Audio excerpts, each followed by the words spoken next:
Mated to the Lycan King 4. The journey back to the Lycan Kingdom was anything but uneventful. The night after discovering her twin, Raven sat beside the campfire, her fingers idly tracing the mark Lucian had left on her neck. The embers crackled softly, sending a warm glow over the group. Kieran sat across from her, his expression thoughtful, while Thalos observed them both with knowing eyes. Lucian sat close to Raven, always within reach, his wolf satisfied, but still fiercely protective. "We should try it again," Thalos said suddenly, breaking the silence. His gaze flickered between Raven and Kieran. "Your magic, now that you've found each other, it should be stronger." Raven exchanged a glance with Kieran. The last time they had tested their connection, they had barely scratched the surface. Still, something about the idea intrigued her. Kieran nodded. "Fine, but carefully this time." Thalos gestured for them to extend their hands toward each other. The moment their fingers nearly touched, a pulse of energy sparked between them, rippling outward like an invisible force. The campfire flared suddenly, the flames reaching higher than before, their color shifting to a deep, mesmerizing blue. Lucian's eyes darkened, his instincts flaring, but he remained still, watching with wary curiosity. "Elemental control," Thalos murmured in fascination. "This is only the beginning." Raven felt the warmth of the energy flowing through her veins as if the elements themselves responded to her. She glanced at Kieran, who was equally stunned. "I can feel it," she whispered. Their moment of discovery was interrupted when Ella gasped, her hands clutching at her chest. What is that?"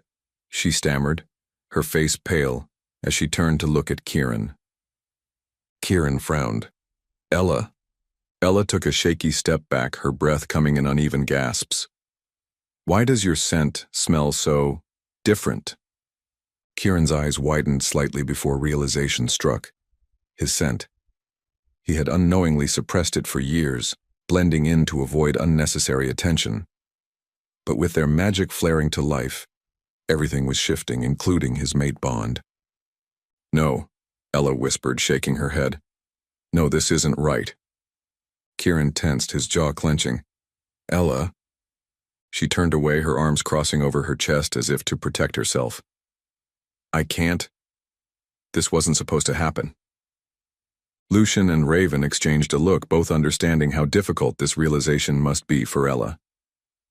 "You don't have to accept it now," Kieran said, his voice softer. "But it won't change the truth." Ella's eyes shimmered with unshed tears, and she nodded, but she didn't say another word. Her heart pounded as emotions clashed within her. Relief, fear, and an undeniable pull she wasn't ready to accept. How could fate be so cruel, tying her to someone when she had fought so hard to stand on her own? She clenched her fists, swallowing the lump in her throat. No matter how much she tried to deny it, she knew deep down that her life would never be the same again. The first night back at the palace, Raven and Lucian finally had the privacy they had been denied during their journey. As soon as they entered their chambers, the tension between them ignited into something deeper. Lucian lifted Raven effortlessly, pressing her against him as his lips captured hers in a slow, lingering kiss. "I've been waiting for this," he murmured against her skin, his hands roaming her body with reverence. Raven shivered under his touch, tilting her head as he traced his lips along the mark he had given her. "No more waiting," she whispered. That night they made love with a passion that had been building for weeks, their bond deepening in ways beyond words. Lucian worshipped every inch of her, savoring the way she responded to him. When they finally collapsed into each other's arms, their wolves intertwined just as deeply as their souls. The next morning, Raven met Ella in the gardens, the crisp air carrying the scent of blooming flowers and the fresh earth. Ella looked conflicted, her emotions warring beneath the surface. "I don't know what to do about Kieran," Ella admitted, kicking at a stone on the pathway. "The bond is there, but I feel like if I give in to it, I'll lose control of everything I've built for myself." Raven took her hand. "I understand, Ella. I felt the same way at first. When I realized Lucian was my mate, I tried to run from it. I told myself I wasn't ready, that I wasn't worthy of him. But you were the one who told me to give him a chance and that the bond between fated mates is undeniable. And you were right. I fell in love with him beyond the bond. Ella's gaze softened as Raven squeezed her hand gently. Don't think of it as surrendering. Just spend time with him. Get to know him as a person first, not just as your mate. Ella sighed but nodded. Maybe you're right. That day, Ella invited Kieran to see all the work she and Raven had done to improve the pack. They walked through the marketplace where new shops flourished, the orphanage that was now thriving, and the training grounds where warriors prepared for the kingdom's protection. Kieran observed it all with quiet admiration, finally beginning to understand why his sister was so close to Ella. Life in the Lycan kingdom was thriving. The once forgotten corners of the packlands had been rebuilt, and prosperity had returned. The people had grown to love and respect Raven, their once skeptical whispers turning into more loyal devotion. Lycan had noticed the change as well. He saw the way the pack watched Raven with admiration, how warriors lowered their heads in respect, how children ran to her without hesitation. She had not only earned their love, she had become their heart. That evening, Lycan pulled Raven close as they stood on their balcony, looking over the bustling kingdom. They adore you, he murmured, brushing his lips against her temple. Raven leaned into him, her heart swelling with love. Because they see what you've always seen in me. Lycan turned her toward him, his eyes filled with something deeper than desire, something eternal.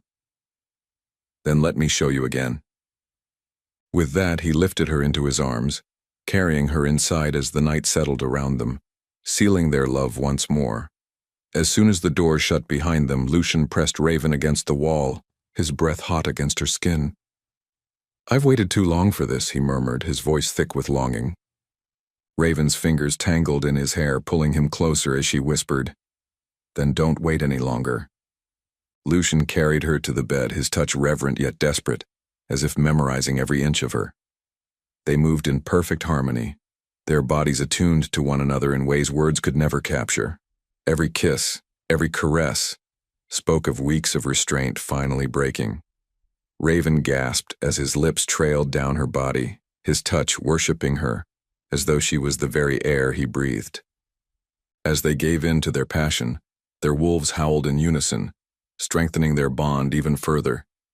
The night stretched endlessly, filled with whispered promises and shared breath, until exhaustion finally claimed them, tangled in each other's embrace. Lycan held her close, pressing a lingering kiss to her forehead. You are mine, and I am yours. Always. Raven smiled against his chest, her fingers tracing his mark on her skin. Always. She sighed, shifting closer. Lycan noticed her drifting into thought, his fingers brushing along her spine. What's on your mind? He asked, his voice low and soothing. Raven hesitated before answering. Everything. The kingdom, my brother. The powers were just beginning to understand. I never expected any of this. Lycan's grip tightened around her waist, his warmth grounding her.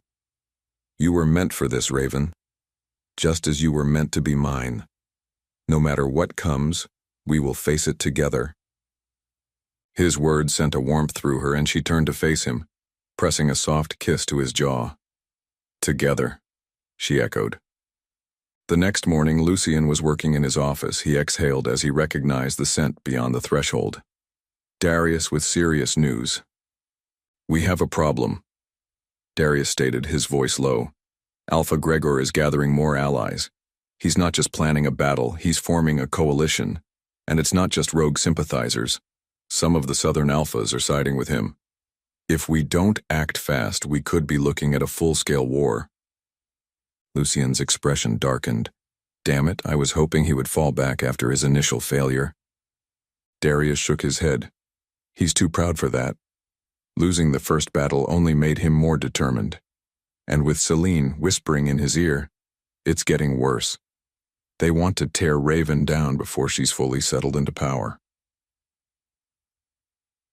Lycan's fists clenched at the mention of Selene. We keep this quiet for now. No need to cause panic within the pack. We prepare in silence. Increase training, keep our defenses on high alert, and start reaching out to our loyal allies. Gregor thinks he has the upper hand, but he underestimates us. Darius nodded. I'll make the preparations. Lucian knew he had to tell Raven the bad news first before gathering the council and elders. He found her at the orphanage, kneeling beside a small child who clung to her hand. The sight of her, so gentle, so caring, made his heart ache at what he was about to say. She sensed his presence before she turned, her expression shifting from warmth to concern, the moment she saw the tension in his posture. Lucian, what's wrong? He exhaled, stepping closer. We need to talk. Raven gave the child a reassuring smile before rising to her feet. She dusted off her dress and led Lucian outside, where the sounds of playing children faded into the background. Tell me. Lucian ran a hand through his hair, his jaw tightening. Alpha Gregor isn't backing down. Darius has confirmed that he's rallied more allies, including several southern alphas. They're preparing for war. Raven stiffened, her fingers clenching at her sides. He won't stop, will he? Even after losing the last battle. Lucian shook his head. His pride won't let him, and with Celine at his side, feeding his resentment, he's becoming more dangerous. She took a deep breath, steadying herself. Then we don't wait for him to strike first. We prepare. We protect our people. Lucian's gaze softened, filled with both admiration and the weight of responsibility. He reached for her hand, squeezing it gently. We'll handle this together. Later that evening, Lucian gathered the council and elders in the grand hall. The tension was thick as he addressed them. Alpha Gregor has gathered an alliance of traitorous southern alphas and rogue factions. This is not just a skirmish. This is an attempt to overthrow our kingdom. Murmurs of unease filled the room, but Lucian raised a hand to silence them. Let me be clear. Our pack is strong, and we will not falter. We will train, we will fortify, and when the time comes, we will strike back with unwavering force. One elder, a grizzled warrior, frowned. And what of the alphas who betrayed their oaths? Lucian's voice was cold, decisive. When we win, they will be stripped of their titles. Their power will be broken, and their lands will belong to Kieran to restore the lost Lycan kingdom. Treason will not be tolerated. A silent agreement settled among the elders. They knew their king would not allow weakness within his reign. With the meeting adjourned, Lucian returned to Raven, finding her staring out at the moonlit kingdom. He wrapped his arms around her, pressing a kiss to her temple. It has begun, but we will finish it. Raven leaned into him, her determination matching his. Together. Meanwhile, after the council meeting, Ella and Kieran walked through the palace gardens, the cool night air carrying the faint scent of blooming jasmine. The gardens, once a neglected space of overgrown vines and forgotten pathways, had yet to receive the same attention as the rest of the kingdom. While Raven and Ella had focused on restoring the packlands, the palace grounds had remained untouched, a silent reminder of past turmoil. Ella sighed as she traced her fingers along the petals of a rose, her expression troubled. Everything's changing so fast. The war, the kingdom, even us. I don't know how to process it all. Kieran watched her closely, his gaze steady and unwavering. You're not alone in this, Ella. I know the bond isn't easy to accept, but I meant it when I said I'd wait for you. She turned to face him, uncertainty flickering in her eyes. It's not about you, Kieran. It's about me. I've spent my whole life fighting for control, for a place where I didn't have to rely on anyone. And now, suddenly, fate has handed me you, and it terrifies me. Kieran stepped closer, his presence warm and grounding. Then let's take it one step at a time. No expectations, no pressure. Just us. Ella hesitated, but as she met his gaze, something inside her softened. Slowly, she reached out, her fingers brushing against his. Kieran exhaled, his hand closing over hers, and for the first time, she didn't pull away. A quiet moment passed before Kieran gently lifted her chin, his thumb brushing along her jaw. "May I?" Ella swallowed, her heart pounding. But instead of answering, she leaned forward, closing the distance between them. Their lips met in a soft, lingering kiss, neither rushed nor demanding, just the simple acknowledgement of something inevitable. When they pulled apart, Kieran's lips curled into a small smile. "See? One step at a time." Ella let out a breathless laugh, her fingers still intertwined with his. One step at a time. For so long, she had fought against the idea of fate, against the bond she never asked for. She had spent years building her own identity, proving she didn't need anyone to define her. And yet here she was, standing with Kieran, feeling something she never thought she would. Peace. Maybe trusting him didn't mean losing herself. Maybe it meant finally allowing herself to be whole. The next few days, Ella found herself both drawn to Kieran and overwhelmed by the intensity of the bond. He remained patient, giving her space, but his teasing smirk never faded. One evening, as they stood by the training grounds, Kieran leaned against a post, watching her spar with some of the warriors. "You keep avoiding me, little mate," he said, crossing his arms. Ella wiped sweat from her brow and shot him a glare. "I do not—" Kieran chuckled, stepping closer. "Then why do you tense up every time I get near you?" Ella huffed, then suddenly stood on her toes and pressed a quick, unexpected kiss to his lips before stepping back. "There. Now stop smirking at me." Kieran blinked, momentarily stunned, before a slow grin spread across his face. "Oh, Ella, you just started something dangerous." She turned and walked away, hiding the warmth spreading across her cheeks, while Kieran laughed behind her. Raven and Kieran trained tirelessly, unlocking more of their elemental powers with Thalos guiding them. Meanwhile, the entire pack was preparing far outside the borders, ensuring that the kingdom and pack lands would remain unharmed. The elders, children, and those not fit for battle were relocated to fortified areas, hidden deep within protected territories, ensuring their safety. Warriors trained relentlessly, reinforcing their strategies and defenses, while scouts monitored enemy movements closely. Supplies were stockpiled, and defensive barriers were strengthened around the key strongholds. The Lycan kingdom was ready. But Raven knew that this battle wasn't just about strength. It was about proving herself, solidifying her place as queen, and ensuring that no one could ever question her rule again. On the day of battle, Raven and Kieran stood side by side, their auras glowing with untapped power. The weight of their lineage and destiny pressed heavily upon them. Raven clenched her fists, her pulse quickening as doubt whispered at the edges of her mind. What if they weren't ready? What if their power wasn't enough? Kieran sensed her unease and gave a firm nod. "We do this together," he murmured. Steeling herself, Raven took a deep breath, allowing the strength within her to rise. As the enemy forces surged forward, the battlefield erupted with raw energy. The twin airs unleashed their combined strength, fire and wind colliding in a violent tempest. Their power tore through the enemy lines like an unrelenting storm, the very ground quaking beneath them. Nature itself bent to their will, ensuring no adversary could stand against them. With a final, decisive surge, their magic exploded outward, a force of pure destruction that swept through the battlefield, leaving their enemies with no chance to escape. Lucian fought fiercely, his movements a blur of lethal precision. His claws tore through the enemy ranks with unrelenting force, his wolf howling in primal fury as he cut down any who dared come near Raven. His golden eyes burned with a dangerous glow, fueled by an instinctive need to protect his mate. Each strike was calculated, his strength unmatched as he fought with the deadly grace of a seasoned warrior.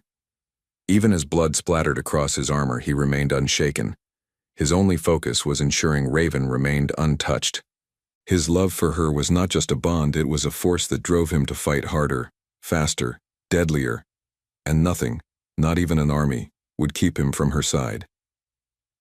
But as Raven took a deep breath surveying the battlefield, a sharp movement caught her eye. Selene, bloodied and desperate, surged forward with a dagger, aiming straight for Raven's heart.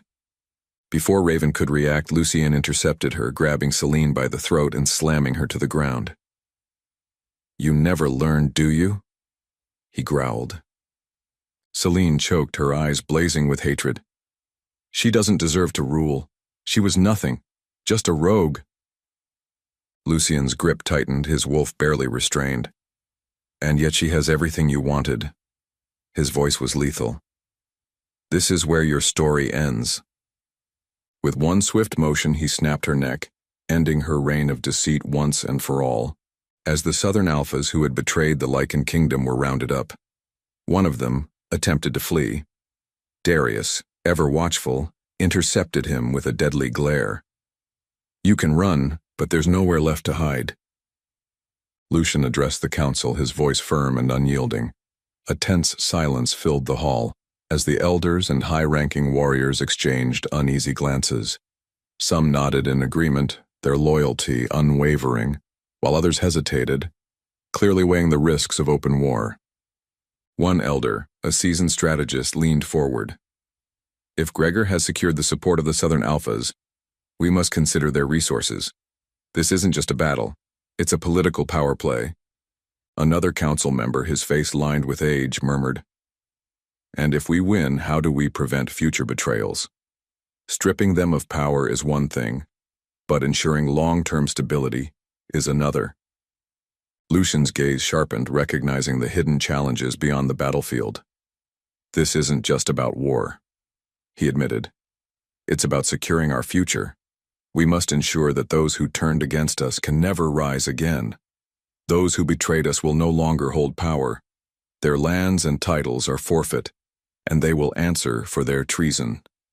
The room remained silent for a moment before a collective nod passed among the council. The decision had been made. The Lycan kingdom would not fall. With Gregor and Selene gone, and the Southern Alphas stripped of their ranks, Kieran fully stepped into his birthright, reclaiming his position as ruler of the Southern Lycan kingdom. As the dust of war settled, Raven stood atop the palace balcony, Lucian's arms wrapped around her waist. "It's over," she whispered. Lycan pressed a kiss to her temple. "And now, we build a future." She leaned into him, knowing that together they would face whatever came next. That night, as the kingdom celebrated, Lycan took Raven by the hand and led her away from the noise. He brought her to a secluded terrace overlooking the vast lands that were now fully under their rule. The moon bathed them in silver light as he pulled her into his arms, brushing a soft kiss against her forehead. "You did it," he murmured, his voice full of admiration. "They will never question you again." Raven sighed, her fingers tracing the intricate embroidery of his tunic. "It still feels surreal. Just months ago, I was nothing more than a rogue with no future. Now I'm queen." Lycan cupped her face, his golden eyes full of devotion. Yet beneath that unwavering love, a flicker of doubt lingered in his chest. What if he wasn't enough? What if the weight of the kingdom, the battles ahead, and the ghosts of their past proved too much? He had fought countless enemies, but the thought of failing Raven, of not being the mate and king she deserved, terrified him more than any war ever could. But as he looked into her eyes, seeing nothing but trust and love, he let those fears melt away. With her, he would always find the strength to keep going. "You were never just a rogue, Raven. You were always meant for more. And no matter how much power you hold, I want you to know that you're never alone." She smiled, leaning into his touch. "I know, and I will never leave your side." Their lips met in a slow, deep kiss, sealing their vows not just as king and queen, but as mates destined to rule together. Because she was not just a rogue, she was the Lycan queen. That night, after the battle had been won and the kingdom had begun its path to recovery, Kieran found Ella wandering through the palace gardens. The air was cool, carrying the scent of rain-soaked earth and blooming jasmine. He watched her from a distance, his wolf restless yet patient. "You're avoiding me again," Kieran finally said, stepping closer. Ella turned, her expression unreadable. "I just needed some air." He exhaled, running a hand through his dark hair. "And I need you." The words hung between them, heavy with unspoken emotions. Ella swallowed, conflicted. She had spent so long resisting fate, but standing here, beneath the moonlight, she could no longer deny what her heart already knew. Kieran reached out, brushing a strand of red hair from her face. "We've been through too much to keep fighting this, Ella." She took a shaky breath. "I don't want to lose myself." "You won't," he promised, his voice steady. "You'll find yourself with me." Slowly, Ella placed her hands on his chest, feeling the warmth of his skin through his tunic. Kieran cupped her face, his thumb tracing the curve of her cheek. She closed her eyes, finally surrendering to the pull of the mate bond. Their lips met in a slow, consuming kiss, one of acceptance, of surrender, of love. The bond between them flared to life, sealing their fates as mates. A soft glow enveloped them, their wolves howling in unison within their souls, recognizing what had always been meant to be. When they pulled apart, Kieran rested his forehead against hers. "Mine," he murmured. Ella smiled, her resistance melting away. "Yours." As time passed, the kingdom flourished under Raven and Lucian's rule. Trade routes reopened, fostering stronger alliances with neighboring pacts, while the pact's defenses were reinforced to ensure lasting security. The once divided kingdom now stood united, its people no longer questioning their leaders, but embracing them with unwavering devotion. Under Raven's guidance, new policies encouraged growth and stability. The orphanage expanded, ensuring no child was left without a home, while warriors trained under refined strategies to prevent future uprisings. The Packlands, once scarred by conflict, were now thriving, a testament to the strength and wisdom of their rulers. One evening, Lucian blindfolded Raven and led her through the palace corridors, his hands steady on her shoulders. "Lucian, what are you up to?" she asked, laughing softly. "You'll see," he said, amusement lacing his voice. He guided her outside, the cool night air brushing against her skin. When he finally removed the blindfold, Raven gasped. Before her lay the newly renovated palace garden, transformed into a breathtaking paradise. Stone pathways wound through vibrant flower beds, cascading fountains sparkled in the moonlight, and at the center stood a magnificent glass greenhouse, its structure glowing softly with lantern light. Lucian watched her reaction, his heart swelling with satisfaction. "You've done so much for the kingdom. I wanted to give you something just for you." Raven stepped forward, awestruck. She entered the greenhouse, inhaling the fragrant scent of tropical flowers and lush greenery. Exotic plants flourished inside, creating a hidden oasis of warmth and beauty. She turned to Lucian, emotion shining in her emerald eyes. "It's perfect. Thank you." He pulled her into his arms, pressing a kiss to her temple. "I want you to have a place where you can escape, where you can breathe." Raven hesitated for a moment before stepping back, her hands resting against his chest. She gazed up at him, her expression shifting to something tender, yet uncertain. "There's something I need to tell you," she said softly. Lucian frowned, his hands tightening around her waist. "What is it?" A smile broke across Raven's face as she placed a hand on her stomach. "We're going to have a pup." For a moment, Lucian simply stared, his breath caught in his throat. Then, realization dawned, and pure joy erupted in his golden eyes. He let out a breathless laugh, lifting Raven into his arms and spinning her around. "You're serious, E?" he asked, his voice thick with emotion. She nodded, laughing as happy tears filled her eyes. "Yes." Lucian cupped her face, kissing her fiercely. "You've just given me the greatest gift." Raven rested her forehead against his, her heart bursting with love.